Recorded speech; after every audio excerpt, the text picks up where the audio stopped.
Kenaikan tarif PPN dari 11% menjadi 12% yang mulai berlaku pada 1 Januari 2025 memiliki tujuan utama, yaitu meningkatkan penerimaan negara. Peningkatan penerimaan negara ini nantinya diharapkan dapat membantu pemerintah dalam mengurangi defisit anggaran dan membiayai berbagai program pembangunan. Namun, namanya kebijakan hampir pasti selalu ada kritik. Termasuk kebijakan ini, kebijakan kenaikan tarif PPN dari 11% ke 12%. Kritik yang paling utama karena kenaikan tarif PPN dianggap terjadi pada waktu yang tidak tepat. Pada saat ini, banyak yang merasa kondisi ekonomi global dan domestik yang masih belum sepenuhnya pulih pasca pandemi.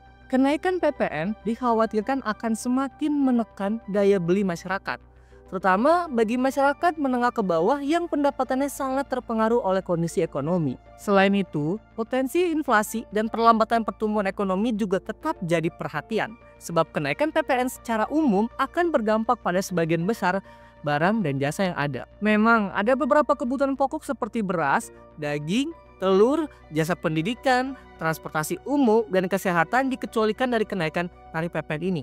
Namun beberapa barang konsumsi rumah tangga seperti deterjen, sabun, kemudian pakaian, peralatan elektronik, dan juga spare part kendaraan bermotor tetap akan terdampak. Akhirnya banyak yang memprediksi sektor usaha seperti industri manufaktur, UMKM, dan sektor padat karya lainnya akan mengalami penurunan permintaan. Pemerintah tentu tidak menganggap sepele hal ini.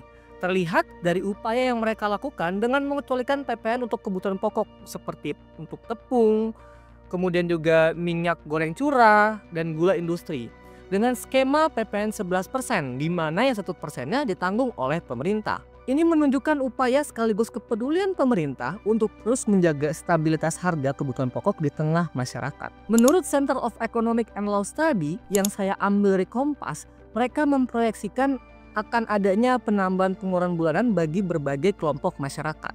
Kelompok berkategori miskin diperkirakan akan mengalami penambahan pengeluaran sekitar 101.000 per bulan. Untuk kelompok berkategori rentan berkisar di antara 153 ribuan, dan kelas menengah diperkirakan akan mengalami penambahan pengeluaran sebesar 354 ribuan. Angka-angka ini menggambarkan potensi tekanan ekonomi yang lebih besar pada masyarakat, terutama di tengah ketidakpastian ekonomi yang terjadi saat ini. Pemerintah menyatakan dengan jelas bahwa PPN hanya menyasar barang mewah, tapi faktanya nggak gitu, Pak. Faktanya, banyak kebutuhan masyarakat menengah ke bawah tetap terdampak. Contohnya, di sektor pelayaran, meski kenaikannya hanya 1%, dampaknya akan signifikan terhadap biaya.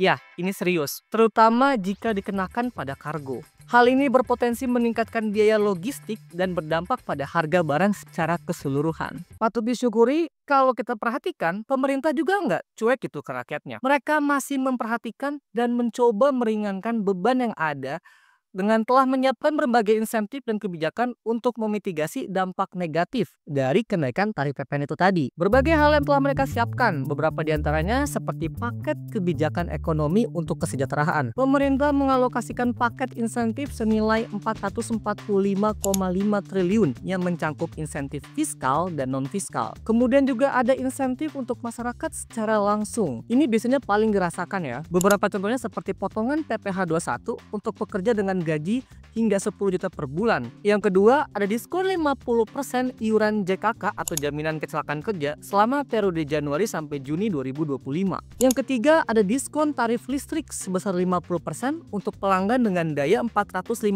sampai 2200 selama periode Januari sampai Februari 2025. Yang ketiga, ada bantuan pangan berupa beras 10 kg per bulan untuk 16 juta keluarga selama Januari sampai Februari 2025. Terakhir, PPN untuk pembelian rumah ditanggung oleh pemerintah hingga 5 miliar. Nggak berhenti sampai di situ, ada juga insentif untuk UMKM dan industri padat karya. Yang pertama, perpanjangan tarif PPh final 0,5% hingga 2025.